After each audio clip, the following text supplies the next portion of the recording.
এই হচ্ছে সেই জিনিসগুলো যার জন্য ইনস্টাগ্রাম রিলসে লাখ লাখ ভিউজ আসছিল, ইউটিউবের বিভিন্ন ভিডিওতে হাজার হাজার ভিউজ এসেছিলো।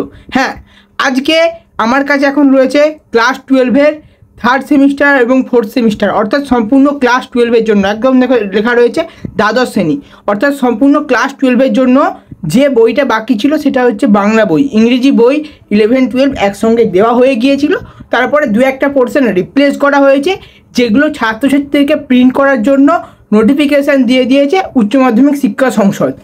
কিন্তু বাংলা বইটা, তাদের বাংলা দুটো বই, বাংলা ভাষা ও সংস্কৃতি এবং বাংলা সাহিত্য অনুশীলন যে টেক্সট বই, সেই দুটো বই দেওয়া শুরু হয়েছে। কবে থেকে দেওয়া শুরু হয়েছে? 21শে মে 2025 এই তারিখ থেকে বিভিন্ন স্কুলে দেওয়া শুরু হয়েছে। যে সমস্ত স্কুলগুলো সংসদের রেজিওনাল অফিসের কাছাকাছি অবস্থিত তারা তো প্রথম দিনে বই এনেই দেওয়া শুরু করে দিয়েছে এবং তারপরে আস্তে আস্তে বই দেওয়া হচ্ছে। আমার কাছে এখন রয়েছে 3টে বই। কি কি বই আমি তোমাদের বলবো, আর কি কি দিয়েছে বই ছাড়াও দিয়েছে খাতা নিয়ে কোনো কথা বলবো না, তবে বই কি কি দিচ্ছে এবং বইয়ের মধ্যে কি কি রয়েছে প্রথম রিভিউ দেওয়া হবে সরকারি বই। অনেকেই বইয়ের রিভিউ বানায়, কিন্তু তারা হচ্ছে বিভিন্ন কোম্পানির বইগুলো রিভিউ বানায়, কিন্তু আমি আজকে এই সমস্ত সরকারি বইগুলো ভিজিট করে দেখাবো কোথায় কি রয়েছে, কি কি ভালো লেগেছে আমার বইটার মধ্যে, সমস্ত কিছু তোমাদের বলবো, একদম লাইভ বলবো। মানে আমি এখনও বইটা সম্পূর্ণ খুলে দেখিনি কি রয়েছে, আমি এখনই দেখবো এবং এখনই তোমাদের মধ্যে বলবো। তো বই কি কি দিয়েছে? বই আমার কাছে এখন রয়েছে 3টে বই। এই 3টে বই এখন স্কুলে দেওয়া হচ্ছে, তো সমস্ত স্কুলে নয়। প্রথমে রয়েছে রিয়েলিম, এটা হচ্ছে 11-12-এর ইংলিশ বই, যেটাতে নতুন সংস্করণ করা হয়েছে, অর্থাৎ সিলেবাস চেঞ্জের পরে কিছু অ্যাডিশন এবং রিপ্লেস করা হয়েছে, সে সমস্ত কিছু অন্তর্ভুক্ত রয়েছে এই বইটার মধ্যে। এরপরে রয়েছে বাংলা ভাষা ও সংস্কৃতি, এখানে রয়েছে ভাষা পাঠ যেটা হচ্ছে ব্যাকরণের অংশ, এবং বাংলা শিল্প সাহিত্য সংস্কৃতির ইতিহাস বা বাংলা ভাষার ইতিহাস যে অংশটা রয়েছে, এই দুটো অংশ রয়েছে এখানে। এবং তারপর রয়েছে এই সাহিত্যানুশীলন, এই বইটা হচ্ছে বাংলা টেক্সট বই, অর্থাৎ এখানে গল্প, কবিতা, প্রবন্ধ সমস্ত কিছুই রয়েছে, তবে সেটা ক্লাস 12-এর জন্য। ক্লাস 11-এর বাংলা বই যেটা ছিল সেটাই থাকবে, কারণ বাংলার ক্লাস 11-এ সেরকম সিলেবাসে কিছু চেঞ্জেস আসেনি, যা এসেছে ক্লাস 12-এ এসেছে, তাই ক্লাস 12-এর জন্য নতুন বই দেওয়া হয়েছে, আর ক্লাস 11-এর যে বইটা ছিল সেই বইটাই থাকবে। এরপরে প্রথমে দেখব এই বাংলা বইয়ের মধ্যে কী কী রয়েছে, বাকি দুটো বই এখন সরিয়ে দিচ্ছি, শুধুমাত্র বাংলা বইটার মধ্যে কী কী আছে দেখে নেব। বাংলা প্রথম পেজ বাংলা সংস্কৃতিকে একটু হাইলাইট করে বাংলার প্রথম পেজটা করা হয়েছে, এবং সাহিত্যানুশীলন উচ্চ মাধ্যমিক সাহিত্য সংকলন বাংলা ক দ্বাদশ শ্রেণী, মানে প্রথম ভাষা বাংলা, এই কারণে বাংলা ক। এখানে রয়েছে সিলেবাস, থার্ড সেমিস্টারের সিলেবাস, ফোর্থ সেমিস্টারের সিলেবাস, এবং তারপরে সূচিপত্র রয়েছে। এখানে সূচিপত্রে আদরিণী প্রভাত কুমার মুখোপাধ্যায়ের ধর্ম, শ্রীজাত, দিগ্বিজয়ের রূপকথা নবনীতা দেবসেন, বাংলা ভাষা স্বামী বিবেকানন্দ, ভারতীয় গল্প পোর্টরাজ শঙ্কররাও খারাট, আন্তর্জাতিক কবিতা তার সঙ্গে পাবলো নেরুদা, এই হচ্ছে সূচিপত্র, পেজ নাম্বারও দেওয়া রয়েছে। ওটা ছিল থার্ড সেমিস্টারের সূচিপত্র। এরপর রয়েছে ফোর্থ সেমিস্টারের হলুদ পোড়া মানিক বন্দ্যোপাধ্যায়, হারুন সালেমের মাসি মহাশ্বেতা দেবী, কবিতা রয়েছে প্রার্থনা রবীন্দ্রনাথ ঠাকুর, তারপরে রয়েছে তিমি রহমানের গান জীবনানন্দ দাশ, কেন এলো না সুভাষ মুখোপাধ্যায়, এরপরে রয়েছে নাটক নানা রঙের দিন অজিতেশ বন্দ্যোপাধ্যায়, তারপরে রয়েছে পূর্ণাঙ্গ সহায়ক গ্রন্থ ডাকঘর রবীন্দ্রনাথ ঠাকুর। এখানে ফোর্থ সেমিস্টারের সিলেবাস শুরু হয়ে গেল এবং থার্ড সেমিস্টারে পড়া শুরু হচ্ছে।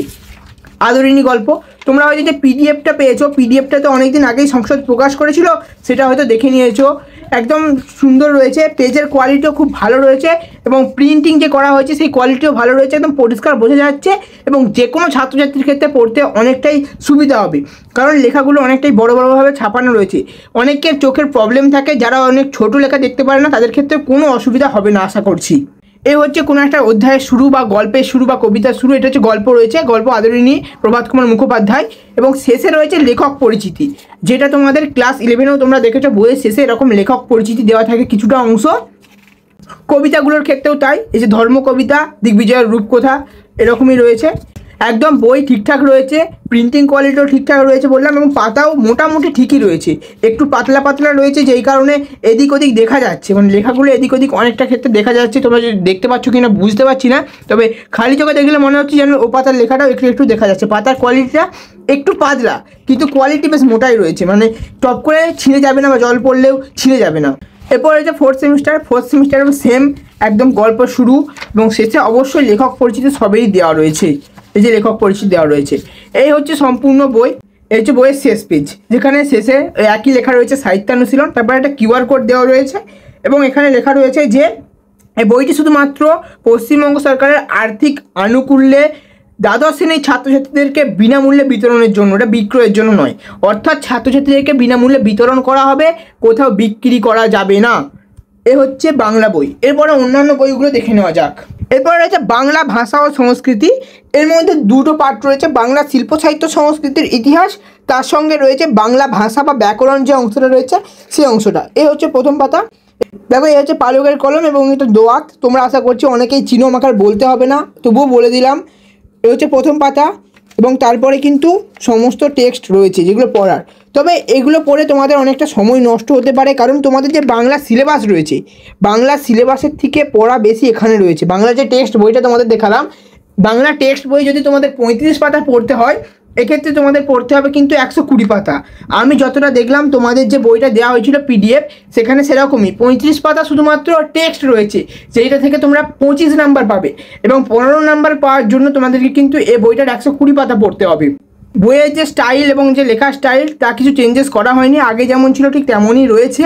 এবং পিডিএফ দেখেছিল তোমরা অনেকেই, পিডিএফে একদম সেম টু সেমই দেওয়া ছিল, যেরকম পিডিএফে দেওয়া ছিল সেরকমই কিন্তু বইটা রয়েছে। আর আমি প্রত্যেকটা খুলে খুলে দেখাচ্ছি না। এরপর আমরা ইংরেজি দেখে নেব। এটা সম্পূর্ণ চলে গেল বাংলা ভাষা ও সংস্কৃতি। এটা হচ্ছে ইংরেজি বই। এখনও পর্যন্ত সবথেকে ইন্টারেস্টিং যেটা হচ্ছে এই ইংরেজি বইটার প্রথম পাতা, কয়েকটা টেক্সট যেগুলো রয়েছে বা অধ্যায় যেগুলো রয়েছে সেগুলোকে এখানে হাইলাইট করা হয়েছে প্রথম পাতাতে। এটা হাইলাইট করেছে যে গাছটা রয়েছে, এটা হচ্ছে ক্যাজুয়াল এন্ট্রি। এবং তারপরে দেখো এই যে রাউন্ড শেপের মধ্যে যে ছবিটা দেওয়া রয়েছে, এটা হচ্ছে রাইডার্স টু দ্য সি, যে নাটকটা রয়েছে ক্লাস 12-এ, সেই থিমের উপর হাইলাইট করে বানানো রয়েছে। এবং তারপরে এখানে স্বামী বিবেকানন্দের যে দুটো গল্প ছিল তার মধ্যে অমরনাথটাকে হাইলাইট করা হয়েছে এখানে। এরকমই 2-3টে যে থিম রয়েছে বইটার মধ্যে পড়া, সেই পড়ার থিমের মধ্যে দিয়ে এই বইটার প্রথম পাতা বানানো হয়েছে। এখান থেকে শুরু হচ্ছে সিলেবাস। সিলেবাসের প্রথমেই যে তোমাদের এই এইচএস কোর্সটা রয়েছে ক্লাস 11-12, তার সম্পূর্ণ ডিটেলস ব্যাপারে অনেক কিছু বলা রয়েছে। এবং এখানে রয়েছে মার্কস ডিভিশন বা নম্বর বিভাজন। এটা হচ্ছে ক্লাস 11-এর ফার্স্ট সেমিস্টার পরে সেকেন্ড সেমিস্টারের পরে এখানে প্রজেক্ট। তারপর হচ্ছে ক্লাস 12-এর প্রোজ। তোমরা হয়তো অনেকে সিলেবাস পেয়ে গিয়েছো। প্রোজ মানে হচ্ছে গল্প থেকে থাকবে 10 নাম্বার, ভার্স মানে কবিতা 10 নাম্বার থাকছে, নাটক থেকে 5 নাম্বার, টেক্সচুয়াল গ্রামার থেকে 5 নাম্বার এবং যে আনসিন থাকছে আনসিন থেকে 10 নাম্বার। এই যে আনসিন থাকবে 10 নাম্বার, এই আনসিনের মধ্যে 5 নাম্বার থাকবে ওই আনসিনটায় যে টেক্সট থাকবে সেই টেক্সট বেস কিছু কোশ্চেন থাকবে। এবং তারপরে ওই আনসিন থেকে যেমন তোমাদের টেক্সট থেকে যেমন টেক্সচুয়াল গ্রামার দেওয়া হয়, সেরকম আনসিন থেকে কিন্তু কয়েকটা তোমাদের গ্রামার দেওয়া থাকবে 5 নাম্বার। টোটাল আনসিন থেকে 10 নাম্বার থাকছে। এবং তারপরে রয়েছে সেমিস্টার 4-এর যে মার্কস ডিভিশন, সেক্ষেত্রেও কিন্তু প্রোজ মানে গল্প 10 নাম্বার, কবিতা 10 নাম্বার, ড্রামা থাকছে একই ড্রামা। তোমাদেরকে বলা হয়নি হয়তো যে রাইডার্স টু দ্য সি, যেটা তোমাদের এই অ্যাডিশন হয়েছে বা রিপ্লেস হয়েছে, ওই একটা নাটক রয়েছে বা ড্রামা, ওটা কিন্তু তোমাদের ক্লাস 12-এর থার্ড সেমিস্টার এবং ফোর্থ সেমিস্টার উভয়ই থাকবে।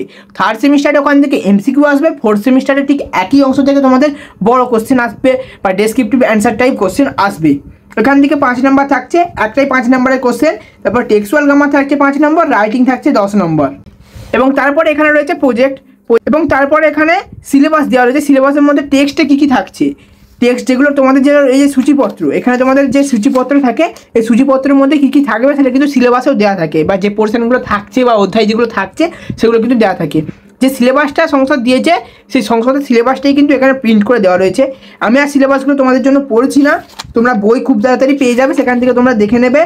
তোমরা হয়তো পাবে না, মানে ক্লাস 12 হয়তো এই বইটা পাবে না, এটা পাবে ক্লাস 11, কারণ ক্লাস 12কে বলে দিয়েছে যে পোর্শনগুলো রিপ্লেস করা হয়েছে সেই পোর্শনগুলো তাদেরকে প্রিন্ট করে নিতে হবে। এখানে রয়েছে সূচিপত্র। এই সূচিপত্রের পরে কিন্তু পড়া শুরু হয়ে যাচ্ছে ক্লাস 11-এর সেমিস্টার 1। এরপরে ইন্টারেস্টিং যেটা লাগলো, এখানে কিন্তু প্রথমে এখন অ্যাবাউট দ্য অথর দিয়েছে, মানে কবি পরিচিতি, যেটা বাংলায় শেষে দেওয়া রয়েছে।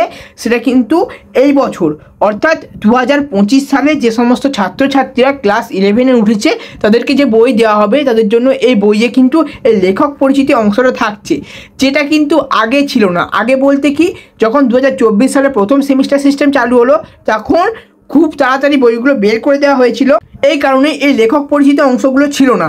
তোমরা যদি বই খোলো তাহলে তোমরা অবশ্যই দেখতে পাবে যে লেখক পরিচিত অংশগুলো ছিল না, তার বদলে এখন লেখক পরিচিত অংশগুলো দেওয়া হয়েছে।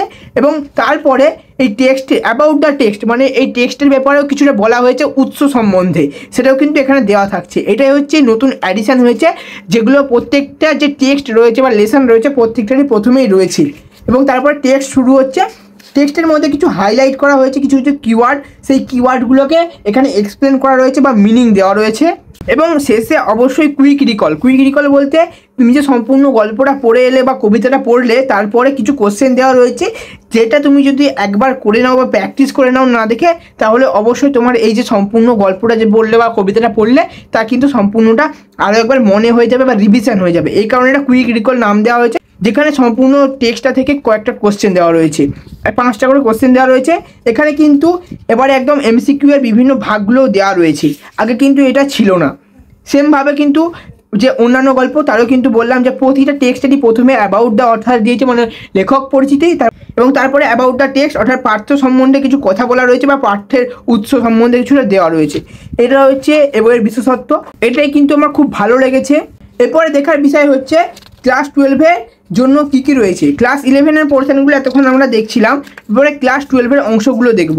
ক্লাস 12-এ যেগুলো এবছরে রয়েছে, মানে ক্লাস 12-এ যারা ছাত্রছাত্রীরা রয়েছে তাদের জন্য নাইট ট্রেনার দেউলি, এক্ষেত্রেও প্রথমে কিন্তু লেখক পরিচিতি দেওয়া রয়েছে এবং তারপরে টেক্সটের উৎস বা যে পাঠ্য রয়েছে পাঠ্যর উৎস সম্বন্ধে দেওয়া রয়েছে।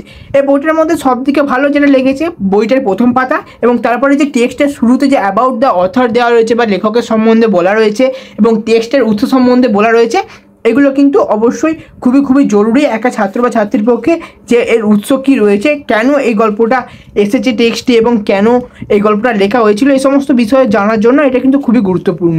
তবে এখান দিয়ে কোশ্চেন আসতেও পারে, নাও আসতে পারে, সেরকম বিষয়ে কিছু নেই, তবে এগুলো কিন্তু পড়ার মধ্যে বিষয়, এগুলো অবশ্যই পড়তে হবে। আর সিলেবাস যে নতুন অ্যাডিশন বা রিপ্লেস হয়েছে দ্য বেড, সেই অংশটুকু এ বইয়ের মধ্যেই দেওয়া হয়ে গেছে।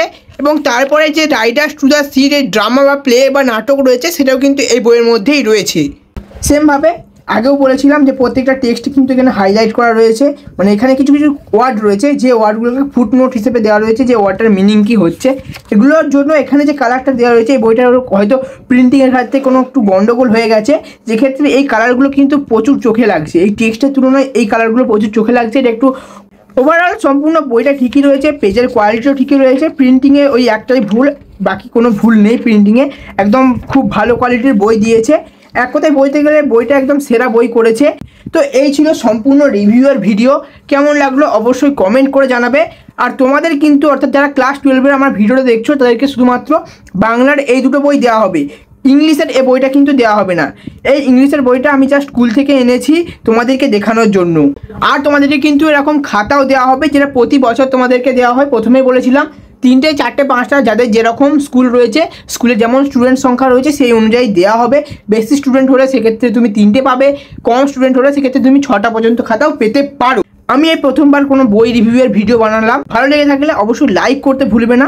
তোমার যে সমস্ত বন্ধুরা এখনও পর্যন্ত বই পায়নি তাদেরকে একটু ভিডিওটা শেয়ার করে দেবে, যাতে তারাও জেনে যেতে পারে যে বইয়ের মধ্যে কী কী রয়েছে। তবে তোমরা সকলেই কিন্তু বই পেয়ে যাচ্ছ, কয়েকদিনের মধ্যে বই দেওয়া শুরু হয়ে গেছে। চিন্তা না করে পড়াশোনা করো, অবশ্যই সফলতা তুমি পাবেই।